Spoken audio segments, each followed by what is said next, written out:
আসসালামু আলাইকুম ওয়া রাহমাতুল্লাহ। আজকের আলোচ্য বিষয় তায়াম্মুম।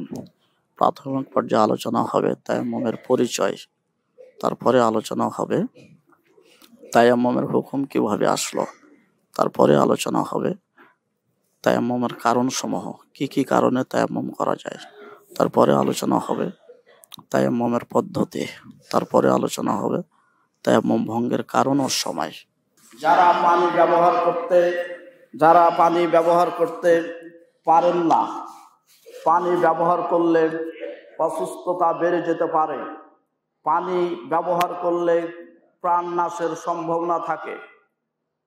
অনেক জানাজার সলাতে গিয়েছি, জানাজার সলাতে মানুষ দাঁড়িয়ে গেছে, যদি আপনি উজু করতে যান তাহলে সলাত শেষ হয়ে যাবে, তাহলে সে অবস্থায় কি করবেন? সব কিছু কথাগুলিকে সামনে রেখে বর্তমান সময়ের জন্য আলোচনা তায়াম্মুম। তায়াম্মুম শব্দের অর্থ সংকল্প করা।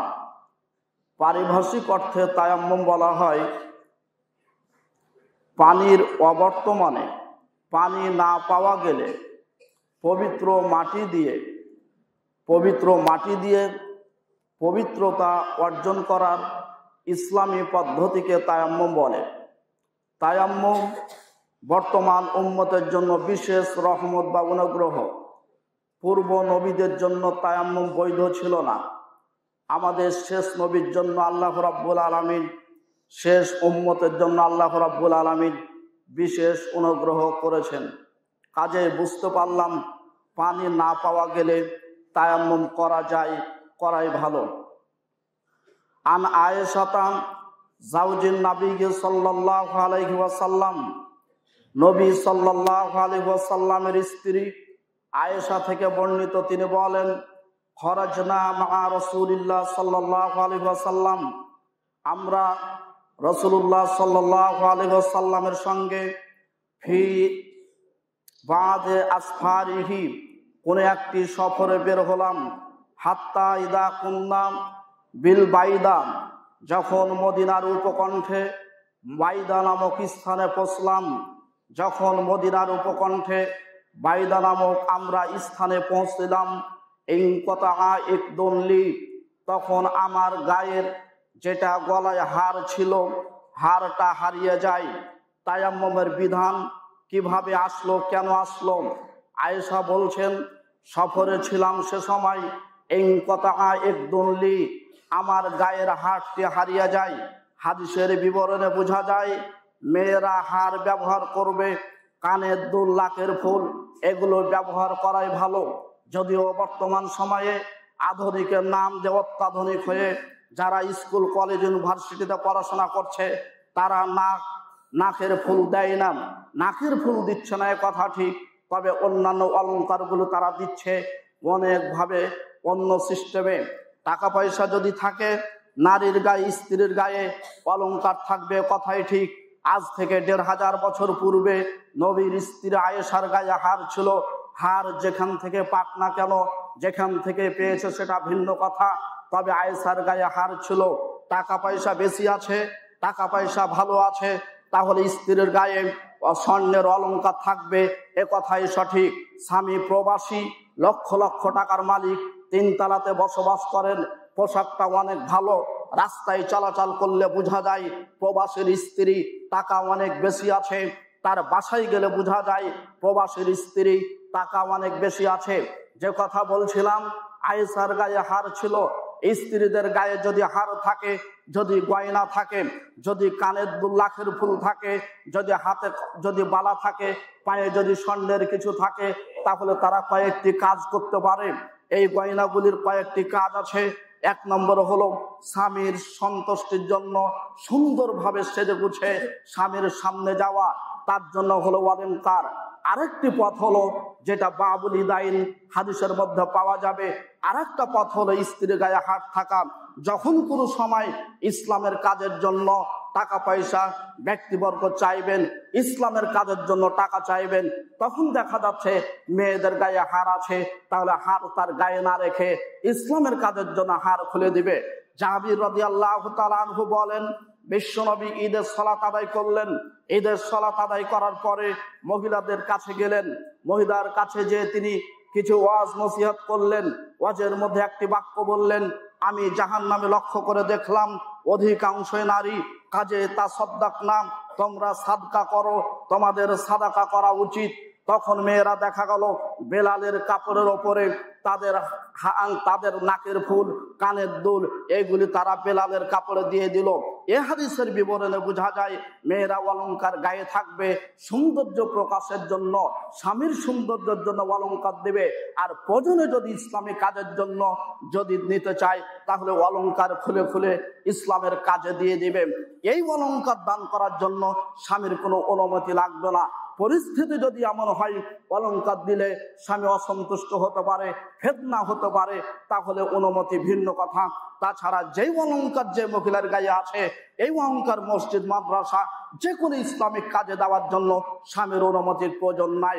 আবারও বলছি সেই কথা, যদি দেখা যায় অলংকার দিলে ফিতনা চলে আসবে, স্বামী তালাকের পথে নিয়ে যেতে পারে, তাহলে অনুমতি নিয়ে দেওয়াই ভালো। যে কথা বলছিলাম, আয়েশা রাদিয়াল্লাহু আনহা বলেন, এই কথা দুনলি, আমার গায়ে যে হার ছিল সে হারটি হারিয়ে যায়। ফাকামা রাসূলুল্লাহ সাল্লাল্লাহু আলাইহি ওয়াসাল্লাম আলা ইলতিমাসিহি, হার খোঁজার জন্য বিশ্ব নবীজি কাফেলা থামিয়ে দিলেন। ফাকামান নাসু মাহু, নবীজির সঙ্গে অন্যান্য মানুষেরাও কাফেলা থামিয়ে দিল। আয়েশার হার হারিয়ে গেছে এই কারণে।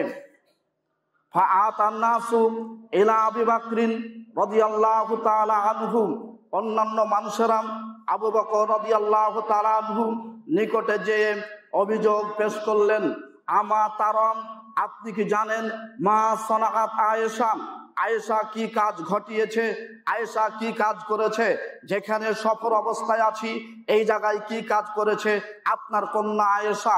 লাইসা মাহুম মা, লাইসু আলা মা, এই লোকেরা পানির নিকটে নেই। ওয়ালাইসা মাহুম পা, তাদের নিকটেও কোনো পানি নেই।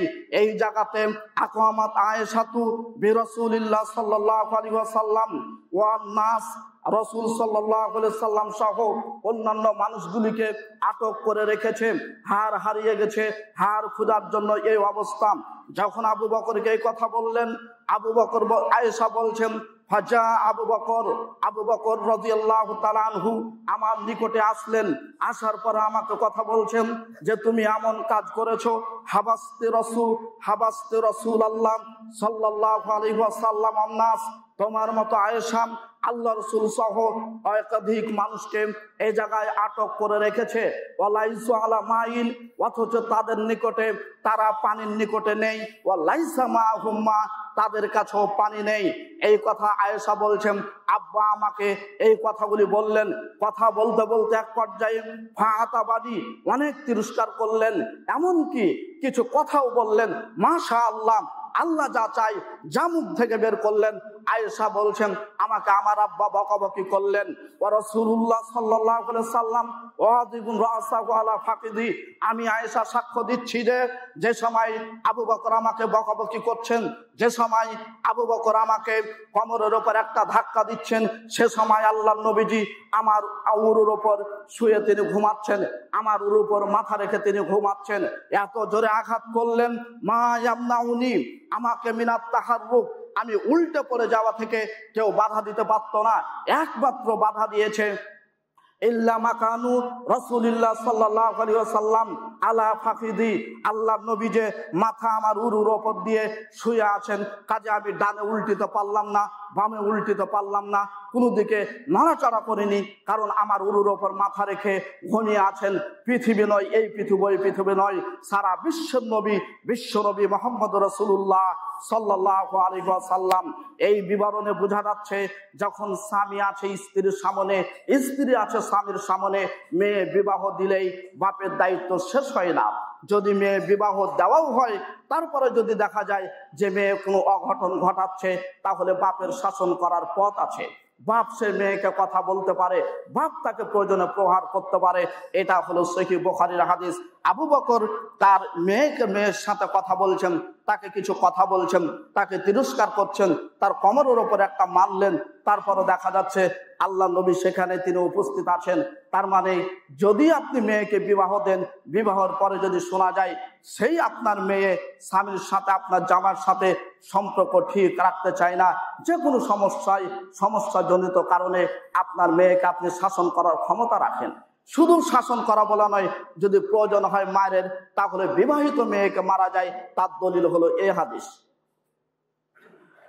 আয়েশা রাদিয়াল্লাহু তাআলা আনহা বলেন, যখন ঘটনা এতটুকু ঘটলো, তারপরে আল্লাহ নবীজি আকামা রাসূলুল্লাহ সাল্লাল্লাহু আলাইহি ওয়াসাল্লাম, রাসূলুল্লাহ সাল্লাল্লাহু আলাইহি ওয়াসাল্লাম হিনা আসবাহান, যখন তিনি সকালবেলা ঘুম থেকে জাগলেন, মিন গায়রে মাইন, পানি ব্যতীত, সেখানে কোনো পানি নাই, ফানসালাল্লাহু তাবারাকা ওয়া তাআলা আয়াতাত তায়াম্মুম, তখন আল্লাহ তাআলা তায়াম্মুমের আয়াত নাজিল করলেন।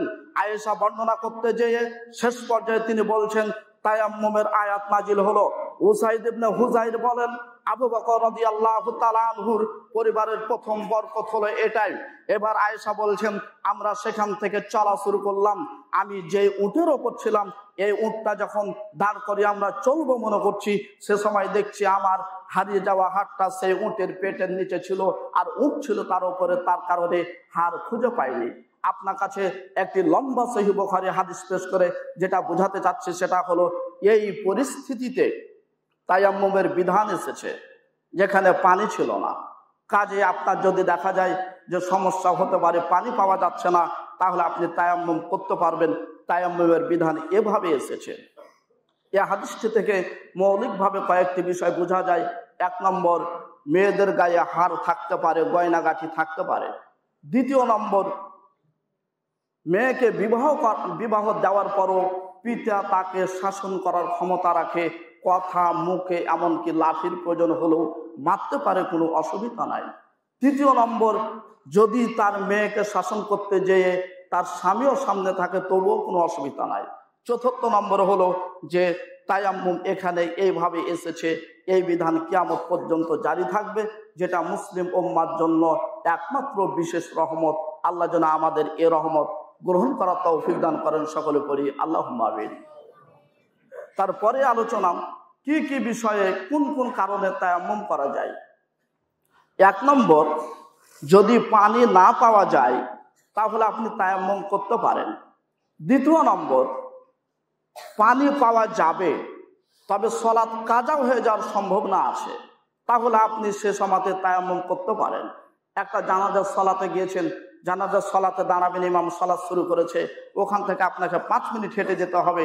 5 মিনিট হেঁটে যে ওখানে উজু করে এসে জানাজার সালাত ধরতে হবে। এ সময় যদি ওখানে যান, তাহলে ওখানে উজু করে ফিরে এসে দেখবেন জানাজার সালাত শেষ হয়ে গেছে, তাহলে আপনি সে সময় তায়াম্মুম করেই জানাজার সালাতে আপনি যোগ দিতে পারবেন, যোগ দেওয়া যেতে পারে ইনশাআল্লাহ, কোনো অসুবিধা নাই। প্রতিষ্ঠানে অবস্থান করছেন, বৈদ্যুতিক সব বিষয় নিয়ে চলছে, হঠাৎ দেখা গেছে বিদ্যুৎও নাই, জেনারেটরও নাই, কোনো কিছু নাই, আবার সালাতের ওয়াক্ত হয়ে গেছে, তাহলে আপনি এই মাটিতে তায়াম্মুম করে আপনি সালাত আদায় করতে পারবেন, কোনো অসুবিধা নাই। থাকলো কথা, মাটি কাকে বলে। আল মিসবাহুল মুনির একটা উল্লেখযোগ্য কিতাব বিধানের। as-sa'id ওয়াজহুল আরদ, মাটি বলা হয়, জমিন বলা হয় ভূপৃষ্ঠকে। তুরাবান কানা আও গায়রাহু, সেখানে মাটি থাক বা না থাক, ভূপৃষ্ঠ যেটা সেটাকে সাইদ বলা হয়। কাজেই সে সময় আল্লাহ নবী সাল্লাল্লাহু আলাইহি সাল্লাম মদিনা থেকে তাবুক যুদ্ধে যখন সফরে ছিলেন, প্রায় 750 কিলোমিটার পথ তিনি অতিক্রম করেছিলেন, অথচ সে সময় তিনি ব্যাগের মধ্যে মাটি বহন করে নিয়ে গেছেন এমন প্রমাণ পাওয়া যায় না। তবে যেই মাটিতে দেখা যাবে ধুলা মাটি মিশ্রিত জায়গা, সেগুলিতে তায়াম্মুম চলবে, কোনো অসুবিধা নাই। নিরেট যদি পাথর হয়, যেখানে দেখা যাচ্ছে মাটির কোনো বংশ নাই অথবা টাইলস লাগানো আছে, এরকম যদি জায়গা পরিষ্কার করা আছে, কাঁচের ওপর, কয়লার ওপর, কাঠের ওপর, বাঁশের ওপর, এগুলিতে তায়াম্মুম করা যাবে না, এগুলিতে তায়াম্মুম করা চলবে না। এখন থাকলো কথা, তাহলে আমরা কয়েকটা বিষয়ে তায়াম্মুম করতে পারবো। 1 নম্বর হলো পানি যদি পাওয়া না যায়। 2 নম্বর হলো যদি পানির আশা করি তাহলে সালাত কাজা হয়ে যাওয়ার সম্ভাবনা যদি থাকে তাহলে তায়াম্মুম করতে পারবেন। তৃতীয় নম্বর, যদি পানি ব্যবহার করেন, পানি ব্যবহার করলে যদি জীবন অসুস্থতা বেড়ে যাওয়ার সম্ভাবনা থাকে তাহলে তায়াম্মুম করতে পারেন। যদিও গরম পানির ব্যবস্থা আছে, তারপরও পানি তো পানি, অনেক সময় গরম পানিতেও সমস্যা এসে যায়। কাজে আপনাকে অত রিক্সে যেতে হবে না। আপনার আজকে অসুস্থ মানুষ, অসুস্থ হয়ে আছেন, আপনি যদি পানি দিয়ে উজু করে সালাত আদায় করেন তাহলে দেখা যাবে অসুস্থতা যদি বেড়ে যাওয়ার সম্ভাবনা থাকে, প্রয়োজন নাই গরম পানিও না ঠান্ডা পানিও না, মাটিতে তায়াম্মুম করে আপনি সালাত আদায় করবেন। থাকলো কথা তায়াম্মুমের পদ্ধতি। আন আম্মার ইবনে ইয়াসির রাদিয়াল্লাহু তাআলা আনহু قال, আম্মার ইবনে ইয়াসির রাদিয়াল্লাহু তাআলা আনহু বলেন, জা রাজুলুন ইলা উমর ইবনুল খাত্তাব রাদিয়াল্লাহু তাআলা আনহু, জনৈক ব্যক্তি ওমর ইবনুল খাত্তাব রাদিয়াল্লাহু তাআলা আনহুর নিকটে আসলেন। এসে ফাকল, এসে তিনি বলছেন, ইন্নী আজনাবতু ফালাম উসুবিল মা, আমি অপবিত্র হলাম কিন্তু পানি পেলাম না। এই অবস্থায় আমি কি করতে পারি? হতে পারে স্বপ্নদোষ হয়েছে, হতে পারে স্বামী স্ত্রীর সাথে মেলামেশা হয়েছে, পানির ব্যবস্থা নেই, আমি কি করতে পারি? প্রশ্ন করছেন ওমর ইবনুল খাত্তাবের নিকটে। হাদিসের বিবরণে বোঝা যায় যারা অশিক্ষিত, যাদের শরঈ বিধান সম্পর্কে জানা নেই, তারা এসে জিজ্ঞাসা করতে পারে। জৈনিক ব্যক্তি ওমরের নিকটে এসেছিলেন। যারা কোরআন হাদিসের দক্ষ ব্যক্তি, যারা কোরআন হাদিসের জানা ব্যক্তি, তাদের ওজন থাকতে হবে। তাড়াতাড়ি যেখানে সেখানে যেয়ে কোরআন হাদিস শিক্ষা দিতে হবে না, তার বাসায় যেয়ে অটোমেটিক চলে যেয়ে কোনোই ওজন থাকলো না। এই হিসাবে এই বিদ্যা নয়। পৃথিবীতে যত বিদ্যা এসেছে তার মধ্যে সর্বশ্রেষ্ঠ উন্নত মানের বিদ্যা হলো কোরআন এবং হাদিস। এই বিদ্যার ওপরে রসায়ন চলে না, এই বিদ্যার ওপরে পদার্থ চলে না, এই বিদ্যার ওপরে জীব বিজ্ঞান চলে না। পৃথিবীতে যত ধরনের বিদ্যা আছে, যত ধরনের পড়াশোনা আছে, হোক সেটা ইঞ্জিনিয়ার, হোক সেটা মেডিকেল সায়েন্স, সবার চাইতে উন্নত বিদ্যা হলো কোরআন হাদিসের বিদ্যা। কাজে কোরআন হাদিসের বিদ্যাকে ওপরে রাখতে হবে। বাংলাদেশে অবস্থান করছেন, এই জন্য মনে হয় কোরআন হাদিসের বিদ্যা একে বিদ্যা বলে কিনা আপনি বুঝতে পারেননি। যদি এটা সৌদি আরব হতো, যদি এটা মদিনা হতো, যদি এটা মিশর হতো, তাহলে আপনি বুঝতে পারতেন কোরআন হাদিস কাকে বলে। বাংলাদেশের জন্য কোরআন হাদিস মাঝে মধ্যে মনে হয় অচল অচল, কিন্তু যখন আপনি মারা যান তখন বোঝা যায় না কোরআন হাদিসের বিদ্যা বাস্তবে সচল, তখন বোঝা যায় কোরআন হাদিসের বিদ্যা দাম আছে। এই জন্য কথা বললাম, জনৈক ব্যক্তি ওমরের নিকটে জানতে আসলেন একটি বিষয়। আপনার জানা না থাকলে আপনাকে এসে জেনে যেতে হবে। আপনি রাস্তায় পেয়েছেন, পাঞ্জাবি আছে, টুপি আছে গায়ে, তাকে মাসালা জিজ্ঞাসা শুরু করলেন, সেও লজ্জা পেয়ে গেছে, বলতে না পারলে কেমন দেখায়। আপনি যখন বললেন একটা কথা, উত্তর দিয়েছে আর একটা, প্রশ্নও বুঝেনি, উত্তরও ঠিক হয়নি, কারণ আপনি এটা টাকা দিয়ে নিতে চান না, আপনি এটা কষ্ট করে নিতে চান না, অথচ ইংলিশ হলে ঠিকই কষ্ট দিবেন। আজও আমি বুঝি না, যদি কোরআন হাদিস পড়ায় একজন, তার মাস যদি 30 হয়, 12 দিনে মাস কিভাবে হয়? মানুষ এটা দিয়ে 12 দিনে মাস করে প্রাইভেট চালু করেছে, ইংলিশ, গণিত, রসায়ন, পদার্থ। মাস যদি 29-30 হয়, তাহলে 12কে মাস কেন বলতে হবে? বলতে হবে যে 12 দিন পড়িয়ে 2000 নেব, 12 দিন পড়িয়ে 3000 নেব। আর যদি বলেন যে 12 দিনে মাস হয়, মাস আপনার আব্বান নয়, মাসের গণনা এসেছে ওপর থেকে, দিনের গণনাও এসেছে ওপর থেকে। 29 মাস হয়, 30 মাস হয়। আজীবন আপনি ক্যালেন্ডারে লেখেন 31 মাস, 31 মাস, এটা শরীয়ী বিধান নয়। বাংলাদেশে যদি ইসলামিক আইন চালু হয়ে যদি আরবি পত্রিকা অনুযায়ী আরবি দিন হিসাবে যদি বেতন দেয়, তাহলে 12 মাসের যে বেতন পায়, যত চাকরিজীবী আছে 12 মাসের বেতন পাবে না, 12 মাস 11, 12, 13 দিনের বেতন পাবে। কারণ 12 মাসকে বাধা আছে অনেক দিন সামনে করে। কারণ 29 মাস হয় আরবিতে, 30 মাস হয় আরবিতে, 31 কোনোদিন মাস হয় না। কিন্তু যেটা ইংলিশে ক্যালেন্ডার, সেটা 31 মাস হয়। আরবি মেনে যদি চলেন তাহলে 12 মাসের বেতন পাবেন না, 12.5 মাসের বেতন পাবেন। যে কথা বলছিলাম, আমর ইবনে ইয়াসির রাদিয়াল্লাহু তাআলা আনহু বলেন, যা রাজুলুন ইলা উমর ইবনুল খাত্তাব, জনৈক ব্যক্তি উমর ইবনুল খাত্তাবের নিকটে আসলেন। এসে বলছেন, ইন্নী আজনাবতু ফালাম উসিবিল মান, আমি অপবিত্র হলাম কিন্তু পানি পেলাম না। এই অবস্থায় আমার করণীয় কি? আম্মার ইবনে ইয়াসির রাদিয়াল্লাহু তাআলা আনহু, আমর ইবনে ইয়াসির রাদিয়াল্লাহু তাআলা আনহু বলেন, ইলা উমর ইবনুল খাত্তাব রাদিয়াল্লাহু তাআলা আনহু, ওমর ইবনুল খাত্তাব রাদিয়াল্লাহু তাআলা আনহুকে আম্মার ইবনে ইয়াসির তিনি বলছেন, আমা তাযকুরু, আপনার কি স্মরণে নেই, আপনার কি স্মরণে নেই যখন আমরা আন্না কুন্না ফি সাফার, আনা ওয়া আনতা, আমি এবং আপনি কোন একটা সফরে অবস্থান করছিলাম, তারপরে আমরা দুইজনে অপবিত্র হয়ে গেলাম, পানির ব্যবস্থা ছিল না, পানির কোনো ব্যবস্থাই ছিল না।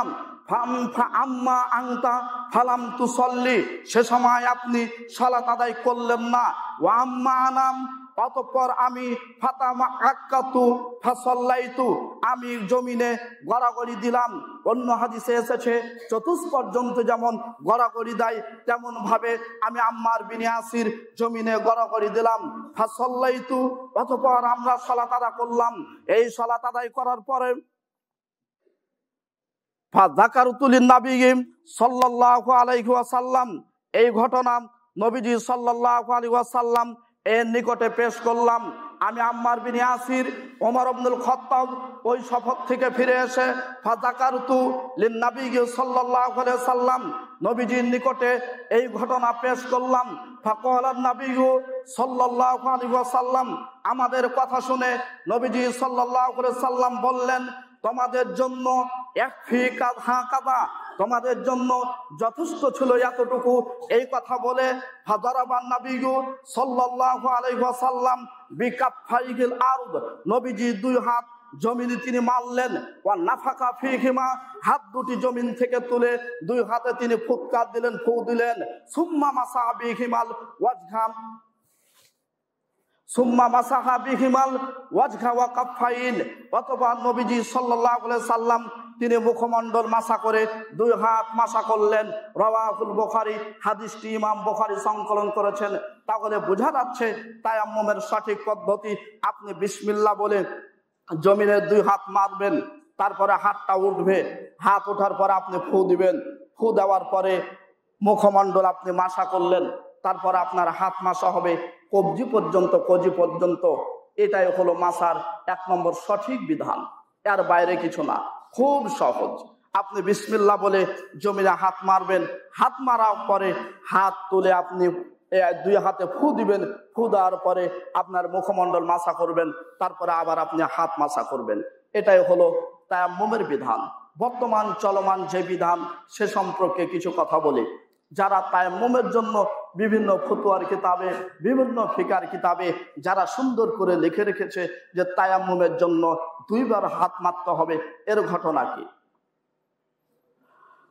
আন ওমর ইবনুল খাত্তাব রাদিয়াল্লাহু তাআলা আনহু قال, ওমর ইবনুল খাত্তাব রাদিয়াল্লাহু তাআলা আনহু বলেন, ক্বালা নবী সাল্লাল্লাহু আলাইহি ওয়াসাল্লাম, নবীজি সাল্লাল্লাহু আলাইহি সাল্লাম বলেছেন, আত-তায়াম্মুমু যারবাতান, তায়াম্মুম 2 বার হাত মারার মাধ্যমে শেষ হয়। যারবাতুল লিল ওয়াজহে, 1 বার হাত মারতে হবে মুখমণ্ডল মাসা করার জন্য। ওয়া যারবাতুল লিল ইয়াদাইন ইলাল কাবাইন, আর আরেকবার হাত মারতে হবে কোনাই পর্যন্ত মাসা করার জন্য।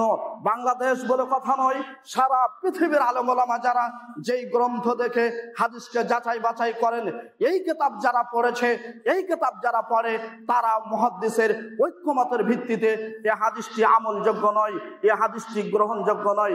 এমন একজন রাবী আছেন যে রাবীর বিশ্বস্ততা সম্পর্কে অনেক মুহাদ্দিস কথা বলেছেন, কিলকাল করেছেন, যার ফলে যত ফিকার কিতাবে লেখা আছে তায়াম্মুমের জন্য 2 বার জমিনে হাত মারতে হবে, এই বিধান কেটে দিয়ে সঠিক বিধান আনতে হবে। যত ফতোয়ার বইয়ে লেখা আছে তায়াম্মুমের জন্য 2 বার জমিনে হাত মারতে হবে, এই বিধানও কেটে দিতে হবে। ওই হাদিসে ফিরে যেতে হবে যে হাদিসে বলেছেন আল্লাহর নবীজি তায়াম্মুমের জন্য 1 বার হাত মারতে হবে। 1 বার হাত মারার পরে সেই তায়াম্মুমে 1 বার হাত মেরে আপনি ফু দিয়ে মুখ মাসা করে 2 হাত মাসা করবেন, যেটা বুখারীর হাদিস। এই দিকে আমাদেরকে তায়াম্মুমের এই আলোচনায় যেতে হবে। আল্লাহ যেন সঠিক বোঝ দান করেন আমাদেরকে। সকলে পড়ি আল্লাহুম্মা আমিন।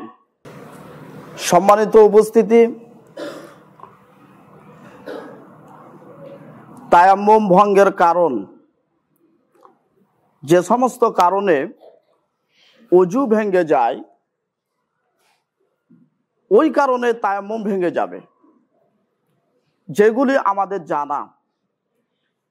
আপনি যে কারণে উজু করার পরে যে কারণগুলি আসলে তায়াম্মুম উজু ভাঙবে, ঠিক ওই কারণগুলিতে তায়াম্মুম ভেঙে যাবে। এবং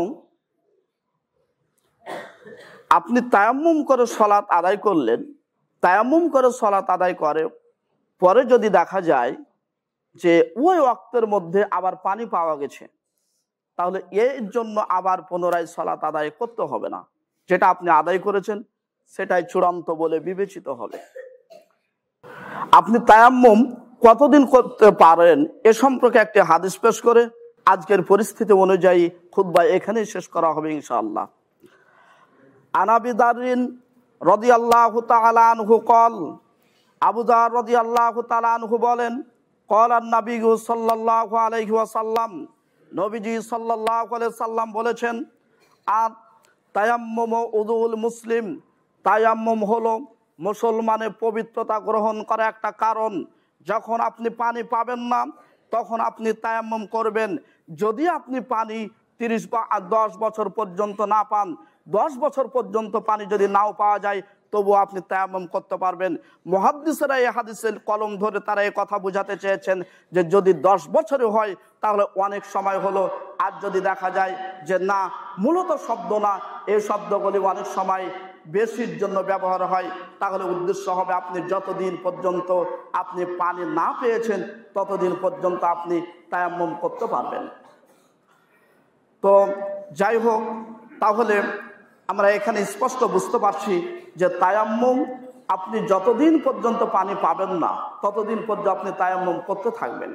যে কয়দিন আপনি অসুস্থ থেকে পূর্ণ সুস্থ হচ্ছেন না ততদিন আপনি পর্যন্ত তায়াম্মুম করতে পারবেন। আল্লাহ নবী সাল্লাল্লাহু আলাইহি ওয়াসাল্লামের আরেকটি হাদিস থেকে জানা যায়, যেটা মুসনাদে আহমদে এসেছে, যে যদি এমন পরিস্থিতি হয় যেখানে দেখা যাচ্ছে পানিরও কোনো ব্যবস্থা নাই, তায়াম্মুম করবেন মাটিতে, এরও কোনো ব্যবস্থা নাই, তাহলে আপনার উজু এবং তায়াম্মুম ছাড়াই আপনি সেখানে সালাত আদায় করবেন, কোনো অসুবিধা হবে না। সম্মানিত সমবেত মুসল্লিবৃন্দ, আজকের তায়াম্মুম সম্পর্কে আমাদের সংক্ষিপ্ত বিবরণের পরে এই যারা আমরা ছাত্র হিসাবে বিভিন্ন জায়গা থেকে এসেছি, আমাদেরকে চূড়ান্ত সিদ্ধান্ত নিতে হবে, আমাদেরকে ইয়াকিনের সাথে একটা হিসাব নিতে হবে আপনি আসলে কোন পরিস্থিতিতে, আপনার উদ্দেশ্য কি, আপনি কোন জায়গায় দাঁড়াতে চান। এ কথা হবে না যে আল্লাহ যা করবে তাই হব, এ কথা হবে না। ওটা আপনাকে বলার প্রয়োজন নেই। আল্লাহ যেটা করবে সেটা করবে, ঠিক আছে।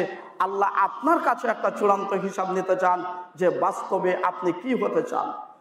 আপনি যেটা হতে চাইবেন সেই পরিস্থিতি অনুযায়ী আপনাকে সেই দিকে আপনাকে আগাতে হবে। উদাহরণস্বরূপ, যদি আপনার মন চাই যে আমি আমচত্বর যাব, স্বাভাবিক অবস্থা আমচত্বর যাব, আপনি ভোগরোল হয়ে যাচ্ছেন, ভোগরোলের রাস্তায় সমস্যা, যাওয়া যাচ্ছে না, আর কোনো রাস্তা দিয়ে যাবেন, তাহলে ওই রাস্তাও সমস্যা, তার সাইডের রাস্তায় ধরলেন, ওই রাস্তাও সমস্যা, পূর্ব দিক দিয়ে অনেক রাস্তা ঘুরে ঘুরে হলেও আপনি আমচত্বর যাবেন, কারণ আমচত্বর আপনাকে যেতেই হবে। কাজে আপনার উদ্দেশ্য অ্যাকুরেট হতে হবে, আপনি কি হতে চান। পড়াশোনার দিকটাকে অনেক উচ্চ পরিষদে নিয়ে যাওয়ার চেষ্টা করতে হবে। এটা মনে রাখতে হবে না যে 5 বছর 6 বছর পরে আমার পড়া জীবনও শেষ। জীবনের শুরু থেকে শেষ পর্যন্ত যদি আপনি পড়াশোনা করেন তবুও একটা বিশ্লেষণ শেষ করতে পারবেন না যেটা আপনি প্রতিদিন পড়েন আল কোরআন। সম্মানিত মা ও ভগ্নীগণ, আপনি কোরআন হাদিস জানানোর জন্য, আপনার ছেলে মেয়েকে জানানোর জন্য আপনি অত্যন্ত শক্ত ভূমিকা রাখবেন, যে ভূমিকাগুলি রেখেছিলেন অতীতের যারা বড় বড় মনীষী ছিলেন। যদি ইমাম বুখারীর জীবনী পেশ করা হয় তাহলে দেখা যাবে তার মায়ের একটা সুন্দর ভূমিকা আছে, তার মায়ের একটা দোয়ার বিশাল বরকত তার উপরে আছে। মানুষ ভুল করলেই খারাপ হয়ে যায় কথা নয়, মানুষ ভুল করবে কথা স্বাভাবিক। বাপ ভুল করে গেছে, আপনি স্বাভাবিক ভুল হতে পারে, তবে আপনার অবশ্যই দিনের ভুলের জন্য রাতে একটা কান্নার সময় বের করা উচিত। রাতের ভুলের জন্য আপনার দিনে একটা কান্না বের করার একটা সময় বের করা উচিত, যেখানে সহিহ বুখারী মুসলিমের হাদিসে আল্লাহ নবীজি বলেছেন যে আল্লাহ তাআলা বলেন, যারা দিনে ভুল করেছো তোমরা রাতে আমার কাছে ক্ষমা চাও, আমি তোমাদেরকে ক্ষমা করে দিব। যত আধুনিকের পর অর্থধনীকে পা দিবেন তত দেখবেন হিসাব নিকাশ সব পরিবর্তন হয়ে গেছে। কাজের যে সমস্ত মা ও ভগ্নীগণ আপনারা ছেলে মেয়েকে এই প্রতিষ্ঠানে ভর্তি করেছেন বা করেছেন তারা অবশ্যই ছেলে মেয়ে সহ প্রতিষ্ঠানের জন্য দোয়া করবেন, যেন এই প্রতিষ্ঠানকে আল্লাহ কবুল করেন। সকলে পড়ি আল্লাহুম্মা আমিন। সাথে সাথে আপনাদের আস্থার জন্য, বিশ্বাসের জন্য যে সমস্ত ছেলেরা মসজিদের 3 এবং 4 তলাতে অবস্থান করছে, যারা আমার সাথে বা প্রতিষ্ঠানে অনেক টিচারের সাথে বিভিন্ন কথা আলাপ আলোচনা করছেন, তাদের সকলের আস্থা বিশ্বাসের জন্য সংক্ষিপ্ত একটি কথা বলি, সেটা হলো আপনারা ভাবিয়েন না আপনাদের ছেলে মেয়েকে 3 তলা 4 তলাতে দিয়ে প্রতিষ্ঠানের কাজ বন্ধ আছে, এমনটাও নয়। তবে বড় প্রতিষ্ঠান, বড় পরিসর হিসাবে একটা পর একটা কাজ চলছে। আপনি যেমন ভাবছেন ওখানে একটা এটা নাই ওটা নাই, এই সমস্যা ওই সমস্যা, বাতাস, বিভিন্ন ঝামেলা, এ কথাও যেমন ঠিক আছে। যারা প্রতিষ্ঠান পরিচালনা করছেন আপনার থেকে তারা আরও উচ্চ শিখরে চিন্তা ভাবনা করছেন, সময় সাপেক্ষে সেটা পেয়ে যাবে ইনশাল্লাহ। তবে মনে রাখবেন, কোরআন হাদিস ব্যতীত পৃথিবীর যে কোনো বিদ্যা আপনি স্বাভাবিকভাবে পেতে পারেন। বহু জায়গায় প্রমাণিত আছে, যে জায়গায় দেখা গেছে 60,000 টাকাতে ভর্তি হতে হয়, ঢাকার প্রতিষ্ঠানে 15,000 টাকা মাসে ফি লাগে। সেই প্রতিষ্ঠানের ছেলের সাথে কথা বলেছি, সেই ছেলে আছে, ছেলেটাকে দেখতে ভালো লাগে, স্বাস্থ্যটাও ভালো লাগে এবং পোশাক আশাক ভালো লাগে, কিন্তু যখন তাকে বিদ্যার কথা বলি তখন দেখা যায় বিদ্যা বলে কিছু অতটা পাওয়া যায় না। কাজেই আপনাকে নিখুঁতভাবে চেষ্টা করতে হবে কোন প্রতিষ্ঠানে দিলে পড়া যাবে। ওই পড়ার কোনো দাম নেই, যেই পড়া শুধু ওপর দিয়ে চলে গেল। অবশ্যই বই খুঁটি খুঁটি করে জেনে বুঝে আপনাকে পড়াশোনা করতে হবে। দাওরা যারা পড়াশোনা করছেন, যারা 1 থেকে দাওরা পর্যন্ত পড়াশোনায় আছেন, ভাবিয়েন না দাওরা মানে পড়া শেষ হলো। আমার শিক্ষকের কথা অনুযায়ী যদি এ কথা বলি তাহলে এটাই ঠিক, যে দাওরা যখন হলো, দাওরা যখন শেষ হলো, তখন মনে করতে হবে পড়া এখন আমি শুরু করলাম। একটা গাছ যখন একটা বীজ থেকে যখন গাছ বের হয়, তখন দেখা যায় প্রথম বের হয় 2টা পাতা হয়ে, 2 পাতা হয়ে বের হওয়ার পরে গাছটা ডাল পাতা অনেক কিছু হয়। যেদিন আপনি দাওরা দিয়েছেন সেদিন আপনাকে ভাবতে হবে আমার আজকে গাছের মতো 2টা পাতা হলো, তার মানে পড়ার যোগ্যতাটা আমার কাছে চলে আসলো। এখন আমি 4 বছর 5 বছর বসে বসে আমাকে কেতাব মোতালা করতে হবে, হাদিস কোরআন আরো স্পষ্টভাবে জানতে হবে। মনে রাখবেন, প্রত্যেকটা বইয়ের সহায়ক বই আমরা যখন পড়াশোনা করেছি অত বেশি পড়িনি। তারপরে যেভাবে পড়াশোনায় দেখা গেছে, ক্লাসে যে একজন ছেলে বলছে কি সাবজেক্ট, না তো নাহবে মেয়ে, শিক্ষক কি দিয়ে পড়াবেন? শেখ আব্দুল কাদের, তিনি শিক্ষক পড়াবেন। পুরো কলমুডাঙ্গা প্রতিষ্ঠানকে আমাদের সময়ে একজন ব্যক্তি, তিনার আন্ডারে প্রতিষ্ঠান চলেছে, তিনার তত্ত্বাবধানে ছিল, তিনি খুব শাসনের পর্যায়ে দিয়ে খেয়াল রাখতেন। আর তিনি যার আন্ডারে আছেন, আমাদের এই প্রতিষ্ঠানের সিনিয়র মুহাদ্দিস, আমার শ্রেষ্ঠতম শিক্ষক শেখ আব্দুর রহমান সালাফি, তিনি তখন সেই প্রতিষ্ঠানের প্রিন্সিপাল, তিনার আন্ডারে থাকে শেখ আব্দুল কাদের সাহেব, উনি আমার শিক্ষক। আমরা ক্লাসে যখন গেছি তখন এক ছাত্র বলছেন নাহবে মীরের কয়টা ব্যাখ্যা গ্রন্থ দেখে এসেছো? তো যদি আমি বলি 3টা, তা আরেকজন বলছে যে না আমি দেখে এসেছি 4টা, তখন আরেকজন বলেছে আমি দেখেছি 5টা। কিসের মূল বইয়ের কথা? মূল বই থাকলো এক জায়গাতে, ব্যাখ্যা গ্রন্থ থেকে কয়টা পড়েছে এটা নিয়ে হিসাব চলছে। স্বাভাবিক মুখস্থ, তোতা পাখির মতো মুখস্থ করে বিদ্যা আসবে কথা নয়। যদি আপনাকে মদিনায় যেতে হয়, যদি কোরআন হাদিস বুঝতে হয়, তাহলে গভীরভাবে চিন্তা ভাবনা করতে হবে। নচেত ফতোয়া এটাই হবে যে বাপ স্ত্রীকে মা বলা যায় না, স্ত্রীকে বাবা বলা যায় না, স্ত্রীকে এটা বলা যায় না। তবে যে দেশের ভাষা সেটাই, সে যদি তার স্ত্রীকে ওটা বলে তখন তার তালাকের মাসালা কি? বিদ্যা আপনার হালকা হয়ে যাবে। কাজে গবেষণা করে পড়তে হবে। আপনি ইসিমের আলামত পড়েছেন, ইসিমের আলামত বলেছেন এতটি, বিস্তারিত আলোচনা দেখতে হবে। তোতা পাখির মতো শুধু আলিফ লাম শেষ করতে হবে না, তোতা পাখির মতো শুধু এটা বলতে হবে না ইসিমের আলামত মোসাগ্গার যেতে হবে। মোসাগ্গার মানে ছোট যদি হয়, তাহলে কুরাইশ ওখানে উদাহরণ দেওয়া আছে, বড় গোষ্ঠীর নাম যেখানে মোসাগ্গারের উদাহরণ আছে কুরাইশ। কুরাইশের গোষ্ঠীটা অনেক বড়, শব্দের সাথে মিল কোন দিকে, তার মানে মোসাগ্গারের হিসাব কতটি, অর্থদায় কতটি, ওজন আছে কতটি, গভীর থেকে গভীর করে পড়তে হবে। এই জন্য প্রত্যেকটা বিষয়ের সহায়ক বই আছে, নাহবিবির পড়বেন, তার সহায়ক একাধিক গ্রন্থ আছে।